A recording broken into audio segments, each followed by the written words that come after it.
my pleasure. No, wait. Okay, now start. It is my pleasure to introduce Aneeka Parmar, which is in fifth grade, which is a rising fifth grader in Walnut Elementary.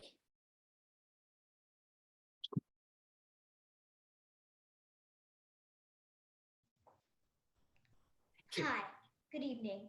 Thank you, Tanya, for saying that wonderful speech about Hawaii.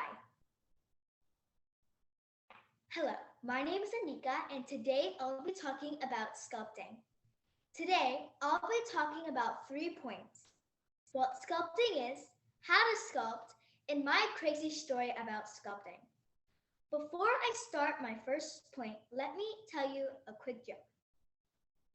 A Greek and an Italian were fighting over the culture of sculpting. The Greek told the Italian, "Everything that you know about sculpting came from us." The Italian looked back at the Greek and said, "Sure, everything that we know about sculpting came from you, but we made the sculptures better." Ooh, good one actually. That's a good slap in the face, right? Cool. Now I'll be starting off my first point. What is sculpting? Sculpting is the clay use type of art. Clay, when you mush it, play with it, and turn it into some sort of creation that you like, is basically called sculpting. There are 2 main points of sculpting processes which will help you throughout your sculpting journey: pinch and coil. Pinch is one of the most easiest. You roll a large clay ball, large or small, whatever size you like, and stick your thumb in the middle of the ball.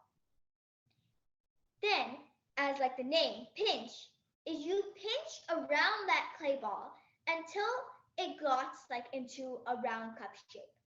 Now, if you have a sibling, this might be pretty easy for you to do, because if you do, you may sometimes like to pinch each other. You get what I mean? Then is coil. Coil, you roll a long, thin piece of clay, like a snake. You take the snake ends and the snake head and stick them together to make a circle. You make multiple of those, of how many you like, and stack them onto each other. Now, the next part of this step is very important, and this step will come along throughout your sculpting journey, and you need to know this. This is called scoring. Scoring is when you use a sharp object. Be careful. Make sure you have parental guidance. And you make tick marks into the clay surface. Then you take some water and spread it across.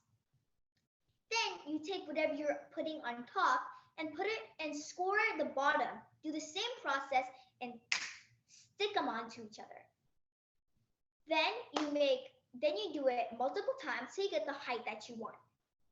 Of course, you're gonna have to make the platform, or just make a circle or a square or whatever shape on a thin piece of clay and cut it out. Now, you might be wondering, okay, Aneeka, but what if I want to do something else? What if I don't want to do pots? Well, that's okay. You can also make other things, like with pinch pot. You can do the same technique, which I showed you, and score 2 pinch pots and stick them together to make a ball. Then the circle, like a circle, the clay circle, is very good to making like sculptures and doing whatever you like. Now, after you got your clay creation, you're gonna have to cook it in something called a kiln. A kiln is a very hot cooker. We also make sure you also, again, have parental guidance, because we don't want you getting burned. Once you cook it, great job, you finished a creation. But there's also drying. If you don't have a kiln, you can dry them outside. Then, again, congratulations, you have a creation, a clay creation. Now is the second step, glazing or painting. Glazing and painting are a very fun part to do of sculpting.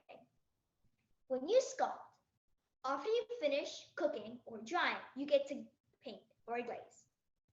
For the glazing part, you take some any color of glaze you like and glaze it across of the pot or area creation you made.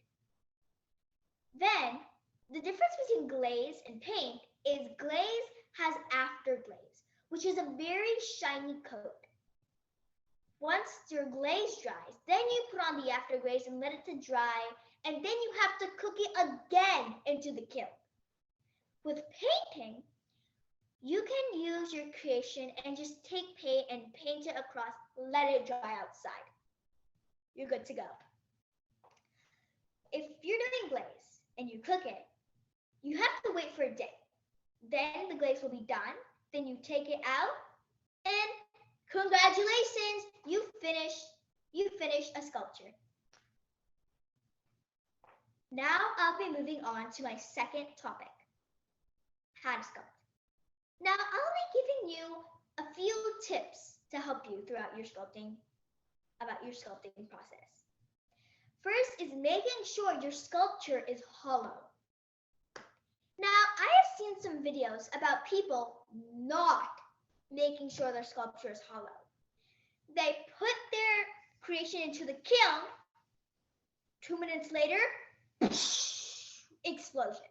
Yes, your project can explode inside the kiln if it's not hollow. And just to make sure, if you have a very strict mom and she doesn't like the house to be messy, wish you the best of luck. And you don't want your house to be dirty, do you? So it's best to make sure that your creation is hollow. But you might be saying, Aneeka, I don't want to cut open if I don't know if I'm supposed to make it hollow, I have to cut it open again and remake it? Well, let you know, make sure before you make it, you want to make it hollow. But that's okay. If you kind of just make a little slit and scoop out the inside and score them back together, you'll be a-okay. Also, again, if you're drying outside and you don't make it hollow, let's say yes, it hardens up. Good. You're walking. Okay, you have your creation in your hand. Uh-oh, you tripped. The pot or your creation falls onto the ground, breaks open. You might be thinking, yeah, Aneeka, I can just glue it back together. Nope. Your creation, the moisture inside, will have an effect to gluing or putting it on back together. And again, same situation. If you have a strict mom, you accidentally leave it on the floor, she steps on it. I wish you good luck. So that is something called scoring, which is again what I talked about. But also you gotta make sure that you're scoring properly. Sometimes people just make random lines, which not works. You want to make X's across your project. And then you're gonna put a little water, not too much water. I've seen people putting up heaps of water. No, just a little bit of water will do the trick. Now I'll be talking about my final and last topic, my story of sculpting. My story of sculpting isn't like, wow, oh my God, I want to be just like you. No, it's just, no. So me and my dad go to this craft store called Michael's. We were walking down the aisle to get to the back to do the craft, like to make a craft. Okay, we're walking. And I had some issues with clay before, but my dad didn't know that. So we're walking down the clay aisle, of course. And so I see clay. I'm like, Dad, hey, I'll make you a big sculpture. Can you just get me a pack of clay, right? My dad goes, oh, he's like, sure. Okay. We went to the checkout lane. We drove back home. I'm excited. Opened up the pack of clay, and I'm like, that's gonna be hard. So after making a creation, my first ever creation, I felt proud. and I decided to keep on doing classes to help me grow. Now I'll be saying my final thoughts.